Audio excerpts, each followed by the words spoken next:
Hi everyone, this is Asma Mushtaq from the EEVIBES, and in this lecture I'll explain the analysis of the sequential circuit using the JK flip-flop. And you can see only one input is present. Two flip-flops which are of the JK type have been used right here, and their outputs are mentioned with the letters A and B. Fine. And this circuit is little bit different from the previous circuit that I described using the D flip-flops, because in the D flip-flops it is quite easy to predict the output function as the input function, since whatever is present at the input side is forwarded at the output side. So basically there is the transparency, and that's why we are not specifically concerned about determining the value of the input function of the D flip-flop. But the flip-flop is little bit different in the way that, corresponding to its different input combinations or the values of j and k, the output function actually varies. So there are four possible chances of the output. If both inputs j and k are equal to 0, you can see that the output will retain its previous state. And if input j is equal to 1 and k is equal to 0, you can see output is actually set, and when j is equal to 0, k is equal to 1, then the output is in the reset mode. And finally, when both inputs j and k are equal to 1, then you can see that the output is actually the complement of its previous state. And we will see in this state table how we will be using this information for predicting the next state of the flip-flops. Fine. And we know that the analysis involves the first step of determining the value of the state equations, and before that we need to determine the flip-flops input equation, so that we can represent the state equation in terms of the input functions. Fine. We can see clearly j of a, I am representing the input of the first flip-flop with the subscript j and ka. Similarly, the inputs of the next flip-flop will be represented with the subscript jb and kb. ja is right here, and it is actually obtained equal to b of t. Fine. So let me just mention it here. J of a is equal to b of t. Similarly, k of a is obtained as the AND of b of t and x complement of t. So b of t and x complement of t, which can be simply written as ja is equal to b and ka is equal to x complement into b. Okay, similarly j of b, you can see j of b is coming from here, and it is equal to the x complement, and k of b is the output of this XOR gate, whose inputs are a of t and x of t. So k of b is actually the XOR of a with x. Okay, we can also mention it as a complement x plus ax complement. Fine. So these are the flip-flops input equations. Flip-flop input equations. It was necessary to determine these equations so that we can represent the state equations as the function of these input equations. All right. Now we know that the output of the JK flip-flop, or we can say that Q of t plus 1, if the previous state is equal to Q, then it is written as JQ complement plus K complement into Q, where Q is the present state or the current state of the flip-flop, and J and K are its inputs. Right now we are having A as the output of the first flip-flop, or A of T is the current state of the flip-flop. Okay, so I can mention it as a of t plus 1, which is the next state of the flip-flop, is equal to a of t complement plus k complement a into a of t. Fine. From the previous equations or the previous flip-flop input equations, we came to know JA is equal to B. So I'll just substitute the value of JA in this expression and I will get B into A complement plus similarly KA complement. So KA was equal to X complement into B, X complement into B whole complement into A. If I'll expand it, I can get BA complement plus X. If we apply the De Morgan's theorem over here, so X plus B complement into A, and on further simplification we will have BA complement plus AX plus AB complement. Fine.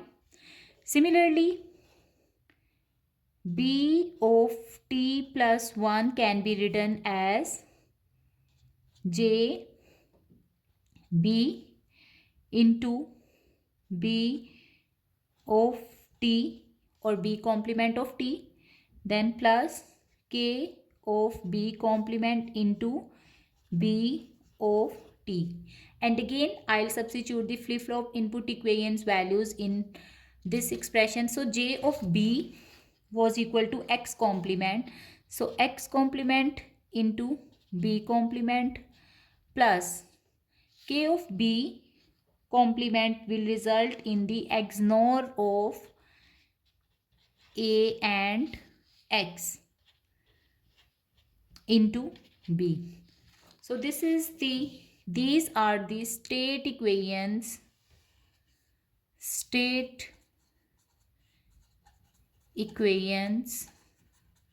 of the sequential circuitry.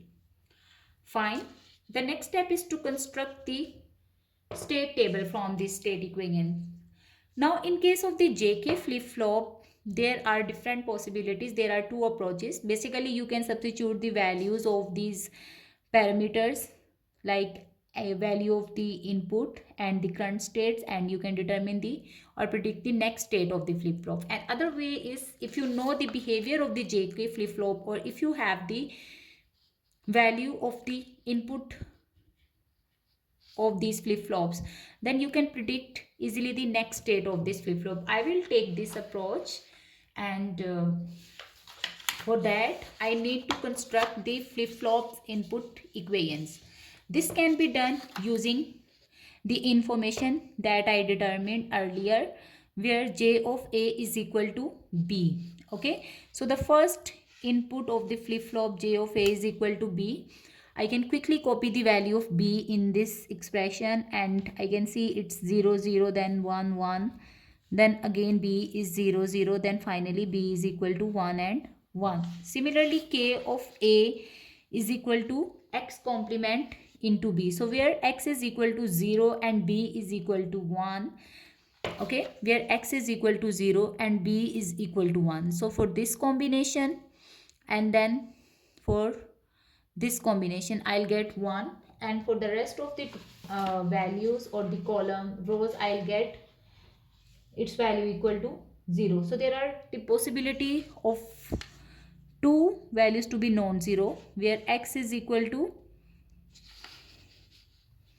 0 and B is equal to 1, and hence we can get K of A is equal to 0, then 1, finally 0 0 0 1, and in the last 0. Okay, then for J of B input, J of B is equal to X complement. So when X is equal to 0, it's 1 0, then 1 0 1 0 1 and 0, and finally KB is equal to A XOR X. A XOR X. So XOR is an odd function, when both a and x are not equal, we will be getting its value equal to 1. Fine, and hence k of b is equal to 0, then 1, then 0, then 1, then again 1, then 0, 1 and 0. Alright, this is very interesting. And once we have determined this flip-flops input equations, although these flip-flop input equations are not the part of the state table, the state table is right here where the output function is missing, and we are just having the present state, next state and the input function value. Fine. So now let's just determine or predict the value of the next states for the corresponding input functions. So when inputs of the first flip-flop j and k both are equal to 0 and the okay, so when both j and k are equal to 0, so then they will be in the retaining state, and this is the retaining state of this flip-flop a is equal to 0. That's why we will retain its value. Similarly, when j and k again both are equal to 0, it will again remain in the retaining state, and hence we will get its value equal to 0. Similarly, when j and k both are equal to 1, then it will complement its previous state. Since the previous state is equal to 0, I'll complement it, and in this way I can write down the or fill the output of this JK flip-flop. This will be equal to 1, then this will be again equal to 1, finally 1, and then 0 and 1. In the same manner, the B column can be filled.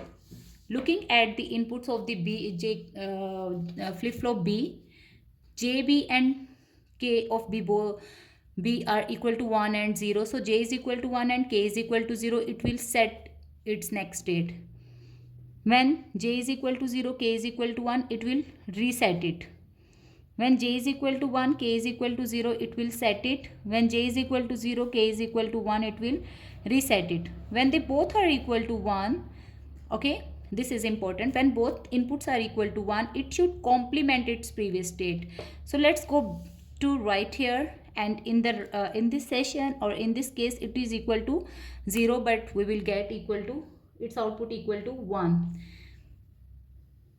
And hence using the same approach we can actually fill the rest of the entries.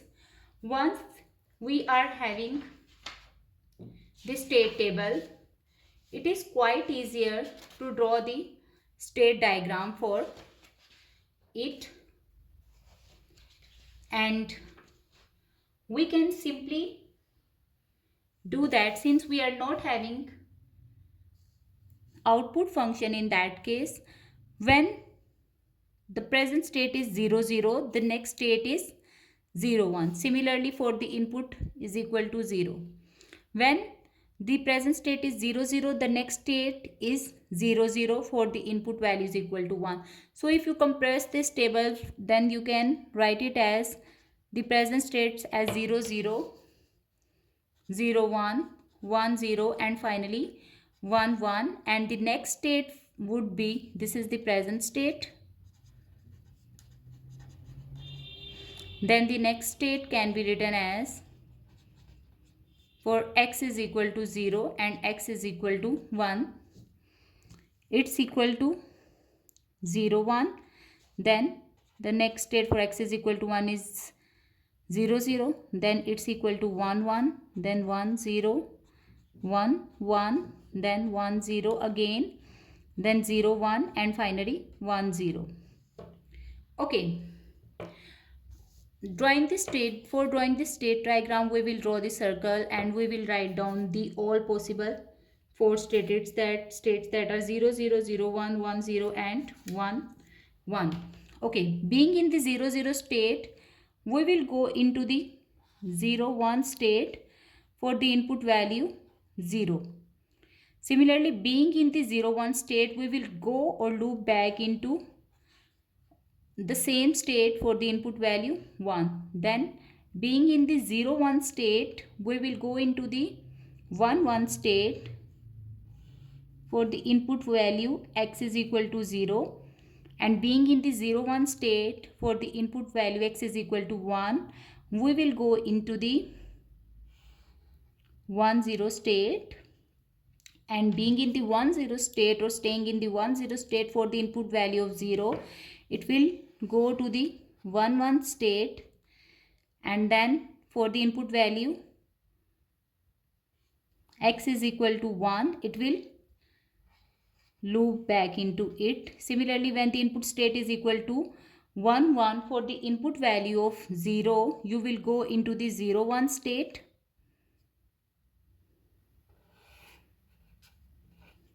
And then staying in the 1 1 state, for the input value is equal to 1, you will go into the 1 0 state. Hence, you can see how the state diagram for this sequential circuit consisting of the JK flip-flop is drawn. Thank you for watching. If you have any question, please drop your questions in the comment section.